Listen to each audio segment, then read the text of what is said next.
We thought you dumped out one for one. We did. Almost every time. Wonderful. Yeah, it's Peter. I know, on a helicopter, you got a little thing in the back of the helicopter, right? That's a color copy of that, and then she's got some, those are non-color copies of everything, so. Okay, I might have ran out of paper in the copier, but. Back on it. Might have to share. 12:32.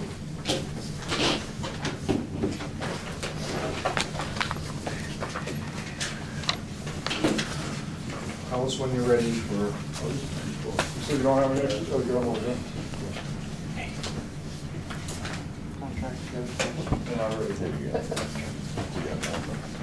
That's part of that, Frank. Just pass it on, you can share. I mean, I don't know how many more, I thought there was supposed to be 6 on there, so there should be no more. You got that, you got 19.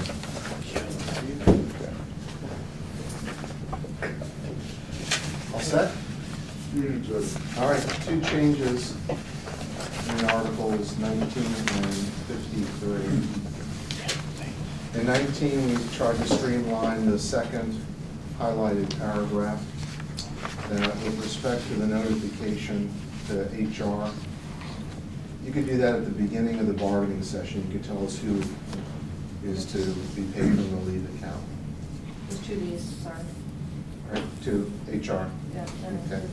Add the, should be You add. know, in the event, there should be a T before he, in the event the total number of hours requested exceeds the number of available hours, then of course the leave is without pay.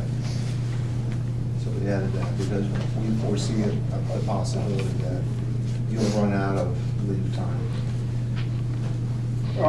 Go up on paragraph, and the half-day increments, I don't know how that's gonna work. I mean, currently we start, depending on your flight schedule, I guess, 10 o'clock in the morning for the most part. Currently, a lot of the team members are reporting to work because some of them start earlier in the morning, and then they perform some work and then come here. And then, you know, if it's starting at 10 and we don't get done till 1 or 2, now we're gonna burn up an entire 8 hours based on their increments of before noon and after noon. Yeah, and you have a leave account to pull from to do to deal with that. Yeah, but It's just, there's no productivity from the county's point of view for somebody to go to work for 10 minutes and then Okay, leave well, to when come you to start bargaining. meeting earlier in the day then, I mean. Sure, all right, we'll do that. Or in the afternoon. Yeah, we could do that. Well, we haven't. I mean, I can't tell you when to be here, and so, But I could agree to be here whenever, so yeah, we'll agree to that. We'll try to coordinate the start earlier in the day. the bargaining sessions will begin at either 8 AM or 1 PM. I don't think we have to pick a specific time, but we'll try to coordinate earlier so as not to burn up more time. We have to allow for some flexibility.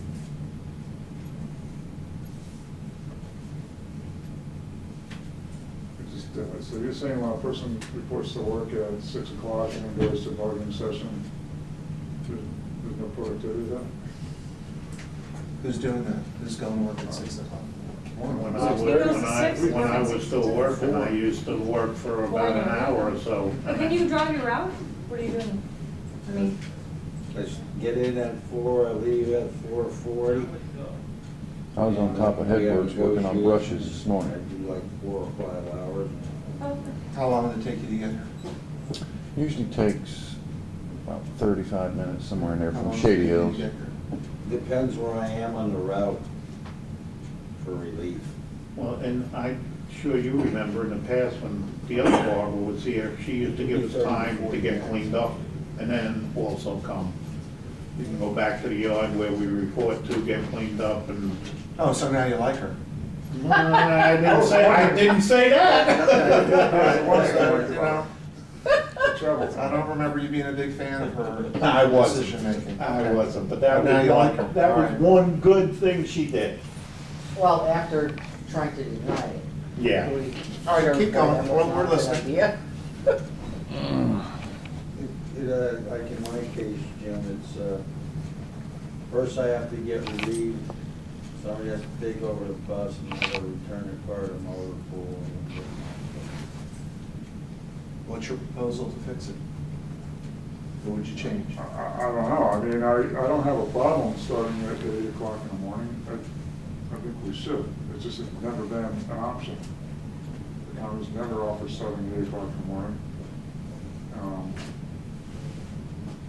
Which requires you to get here, I guess, the day before. I would imagine, I don't know what your schedule is, and I don't really care, to be quite honest, but I just know that we've never been able to get early starts, and I thought it had something to do with your travel.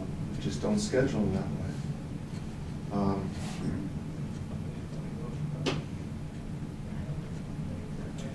Well, we take the time beforehand too to go over stuff, so. for the Yeah, session. but I don't want to put in a collective bargaining agreement to No, start I'm time not of the putting bargaining it in. sessions. I think that's crazy. Yeah. Well, I think it's, I don't disagree that that's abnormal, but this is abnormal where there's half-day increments and we straddle those two. But it sounds like it's working, like he says he gets in at 4, Yeah. works half Your a day. issue I is that agree it's working. Your issue is the half-day This increments, is gonna make right? it not work. Your issue is the half-day increments versus hourly, right? Yeah, pretty much, because the way we've been bargaining, the half-day increments is not gonna work. All right, because- I will just leave may be taken in half-day increments unless otherwise agreed to by the supervisor. So now the supervisor's gonna decide? Well, yeah, it sounds like they You know, are. the reason the supervisor is involved in a lot of this is because there's operational considerations. The supervisor doesn't care what we accomplish at the bargaining table. The supervisor's responsibility is to get tasks done, okay? So It's easier that's their point of sometimes, if focus. you're gonna call out, it's easier sometimes in some departments where you just call out so that they can bring in a replacement. Okay, So. exactly in line with what you both just said. Jim reports to work, does a portion of his route, because he has an early AM start. He gets here for bargaining, and that's been a good arrangement, apparently, because in absence of that, if this language were to be implemented, he's gonna have to take out the entire day. Well, I understand that, He's gonna have to but, find a replacement for him. okay, I mean, and again, that's why I said unless otherwise agreed to by the supervisor, because in his case, the supervisor might not. I would imagine if I called out and said, wouldn't it be easier to just bring another driver in for the day? I mean, so now you're gonna call a driver and say, hey, you gotta come in.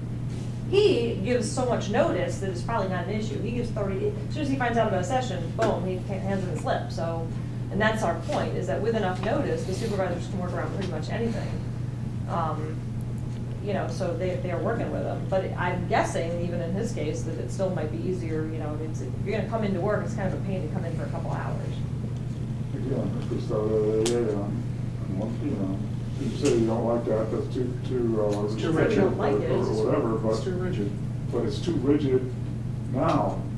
With your language that you're proposing is too rigid. And so we gotta find, and I don't like the idea of the supervisor somewhere. I understand the supervisor's job is to complete tasks. I get that. It's no secret, a lot of supervisors that work for this county don't care about this union. In fact, would wish that it would go away in an instant if it could, if they have the authority to do so.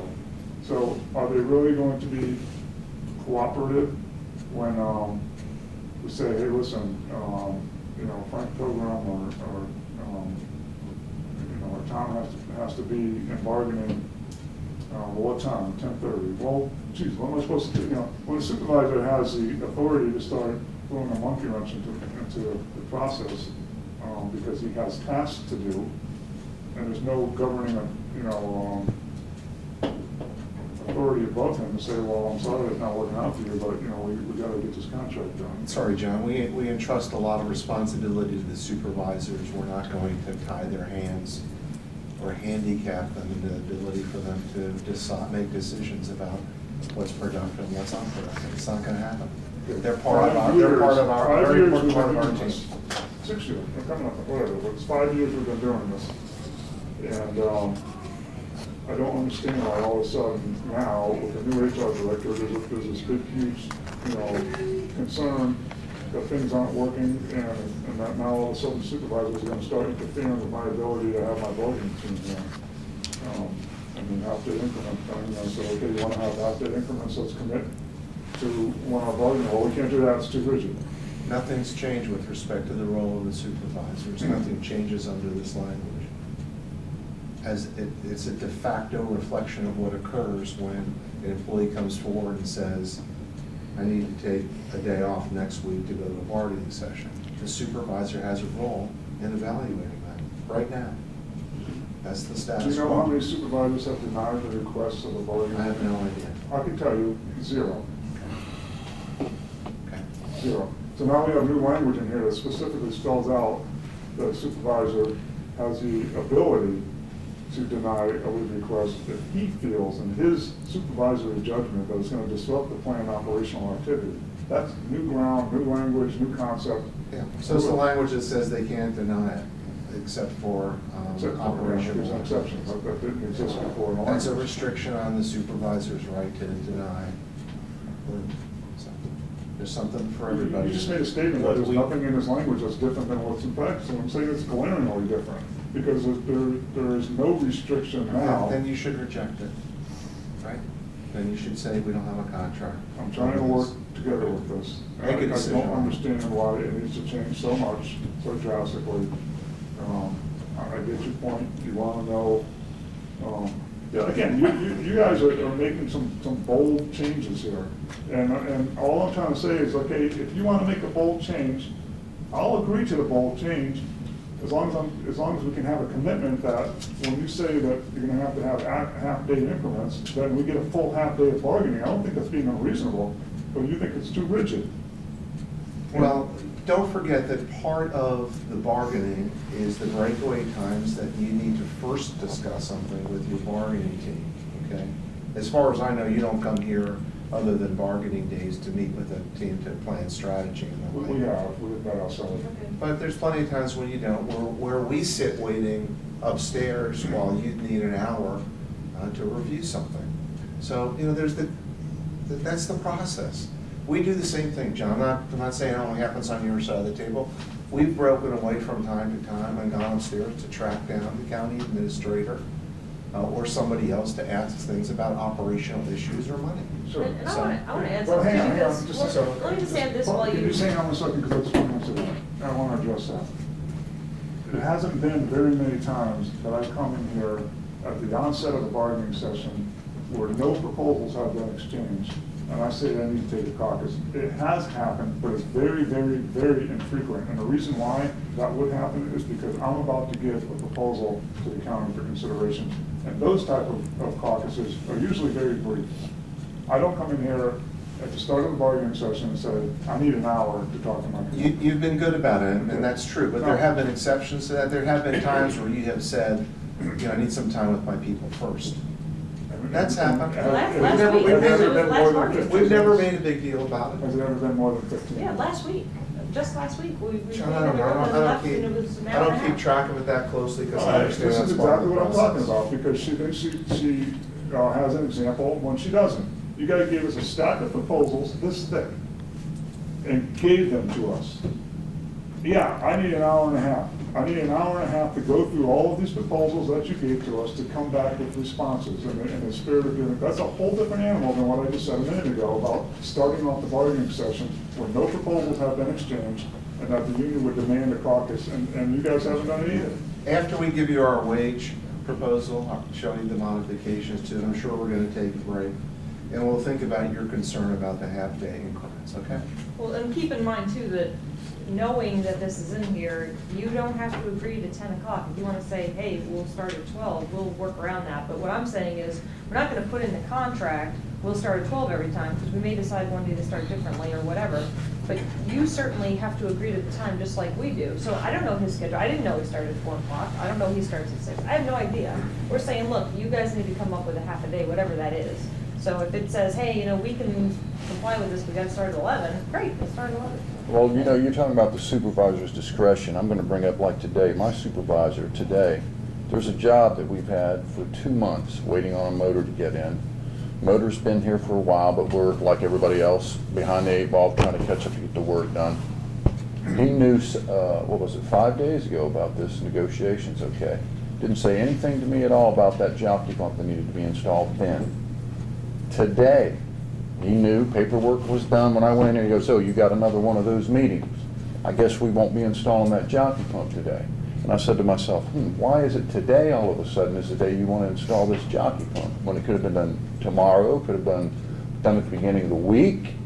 So, you know, you can talk about supervisor discretion all you want, but you will find out what goes down with this. Well, he didn't exercise his discretion and tell you this morning he can't be here. He. Yeah, but I'm just adapted telling you, you're elsewhere. talking about like they're all gonna be on the side of, well, okay, you're gonna go do your deal. They're gonna find something that they can pull out for that, and I'm just telling you the facts. I know it doesn't matter to you guys whatsoever, I'm just telling you that's what's going down. Frank, it does matter to us. Because you said earlier that your supervisor was fine with you going last week. I'm talking about what he said about the sheet last week. Ed was in there as a witness. I'm not talking about what was said this morning. When he was talking about my leave sheet, it was him and my other supervisor saying that we were signed off on it. It was approved. This came from above us. I'm talking about this morning when I said, you know, remember I have that meeting again today I have to leave for. Oh, another one of those meetings. Okay, well, you know, I guess we'll have to wait on doing that jockey pump. My point being is he brought that up about the jockey pump. He could pull that out. Why was it today is the date he decided to pull that out when it could have been pulled out at any other time? That's the point I'm trying to make. I'm not going to sit here and tell you he's pro-union by any means. He's not. But he did say that he signed off on that leave form. That's what he said. That's it. Okay. On Article 53, wages and salary, the lump sum we've increased to $375.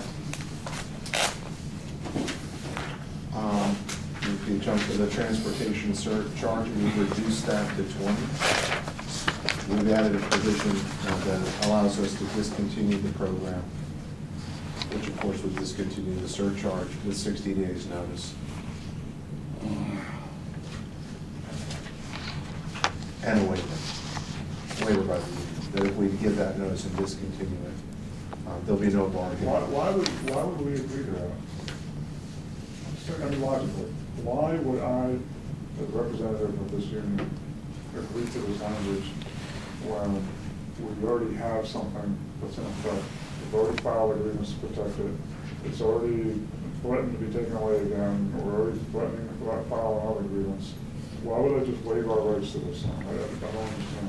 Because it affects only a fractional percentage of your membership. We think it's arguable whether, you know, it really does constitute a bargaining unit like past practice. We need that kind of operational flexibility. It turns out to be a dog fiscally. We want the opportunity to discontinue with notice. All you're doing is giving up the right to bargain over for the balance of the contract. You lose bringing up for the next round of bargaining. You know, to put it back in place.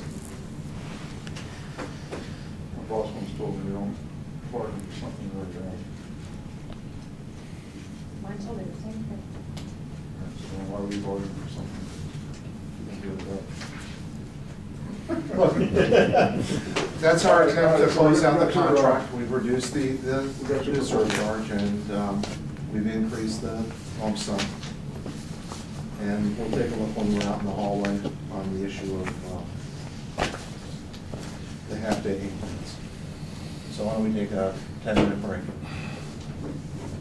We got to pick another break. Do we know where are we at? That's fine. In that Snickers bar. That's fine. Okay? We'll come back at 1.